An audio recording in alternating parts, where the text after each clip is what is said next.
Welcome to One Chemistry. This is 365 Chemistry series. Inorganic chemistry for you. Here you have iodine pentafluoride. You have to find hybridization and shape of it. By finding the steric number, you can find the structure. So here H finding will be V plus B minus C by 2. V is valency, which is iodine 7. B is bonded atom, which is fluorine, which is 5. And no charge is there. So H is 6. H is 6 means sp3d2, which is octahedral structure. The lone pair will be H minus B, which is 6 minus 5 equals 1. So octahedral structure with one lone pair.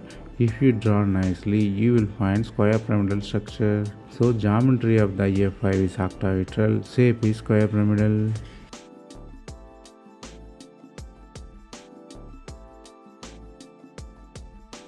That's all from this video. Thanks for watching. If you have any suggestion, comment below.